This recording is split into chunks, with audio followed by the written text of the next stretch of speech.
Lucy, let be innocent. But first, are climate fanatics giving kids mental health problems? That's tonight's Head to Head. So a shocking new poll has found that almost 4 in 5 children under 12 are suffering with so-called climate anxiety. This YouGov survey, which was done in partnership with eco-warriors Greenpeace, found 78% of primary school-aged kids are now worried about the impact of climate change. Well, it's little wonder that climate fanatics are now giving kids mental health issues. Back in 2023, Just Stop Oil activist Eddie Whittingham sparked outrage when he told me this. I've decided that I won't be having children because I can't guarantee that there will be a habitable planet for them to grow up into. Okay, is that a difficult decision for you? I mean, that's quite a bold decision to make, isn't it? Well, I think it's the moral choice, given the circumstances that we're facing. Yes, Eddie there refusing to bring children into this world, as obviously is his choice. Anyway, he's far from the only one, because Extinction Rebellion founder Roger Hallam has issued this terrifying warning about the supposed impact of global warming back in 2021. A gang of young men come into your house, they take your girlfriend, they take your mother, they put her onto the table, and they gang rape her in front of you. Right. I bet he's fun at parties. I think he's in prison now, actually. So tonight I'm asking, are climate fanatics giving kids mental health problems? Let me know your thoughts. Go to stupidnews.com/your say.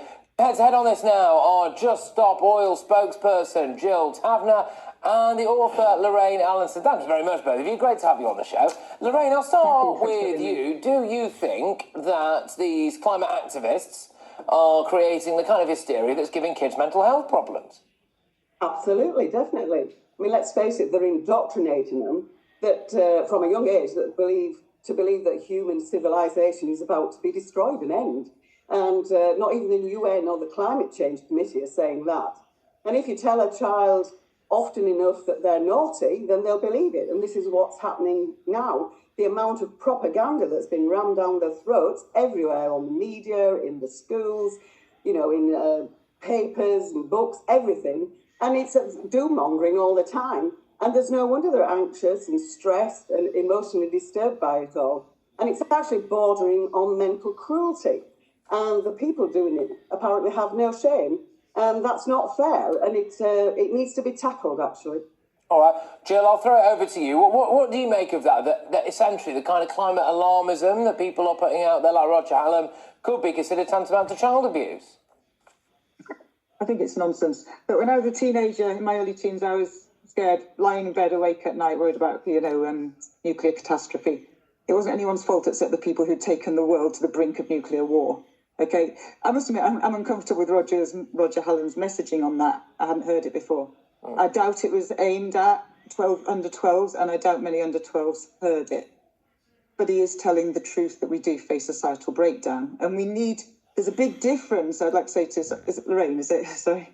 Between education and empowering children to be able to live in the world as it is, and propaganda. And I think you're trying to say one is the other. I was a teacher for 25 years, an English teacher. Believe me, there's a massive difference between those two things. Okay. And the accusation that we are indoctrinating children is bonkers. Absolutely ridiculous. You have no evidence for that. We're out there to tell the truth. I would suggest that maybe there is evidence. Not keeping the truth from children is known to be a lot worse for them. All right, fine. I would politely stress that there is a bit of evidence for it. The fact that 78% of children now feel some kind of eco-anxiety. Lorraine, I mean... that's their engagement with reality rather than a result of our propaganda. Possibly. Lorraine, what would you say to that then? That is their engagement with reality as opposed to their reaction to what people might call propaganda. Go on then, Lorraine, what do you think? Well, I think it's very well exaggerated until they are terrified. And I've come across it where children are so frightened of net zero because by 2050, if you haven't met net zero, they actually think that some of them that they're going to die. And therefore, they then decide that they won't engage with education because they think they would be wasting their time. You know, we're destroying young lives by frightening them to death. We need to be more pragmatic about it. We need to think about not being so wasteful and not causing pollution. But I mean, I have seen Jill online saying that when we get to a stable climate, does she not realise that the climate continually changes? There is no such thing as a stable climate. I can tell you that. We now, and you will have seen, this stupid argument that the climate continually changes. You look at patterns, and over decades it has got warmer. It's undeniable, and it's continuing to get That's warmer. because we came out of an ice age. And our children will live in that future. It's always good. Lorraine, I'm talking. Sorry, I listened to you. So it will continue to get warmer. Scientifically, we know that. And our children are going to live with climate change for the rest of their lives. Okay, that's undeniable. And what we need to do is take action to stabilise what is now unstable, and that is our climate patterns on which our agriculture has evolved. We've seen our crops being lost in the fields. We need to stabilise that, do everything we can to limit the damage that our children will have to live in.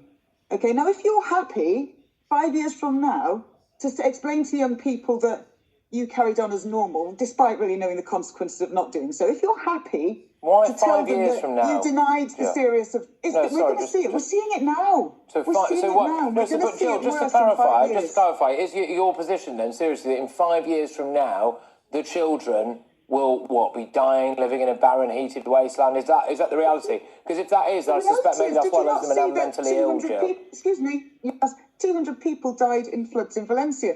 The village of Tenbury Wells in the UK has flooded 7 times in the last 4 years. Did you not see the fires in LA?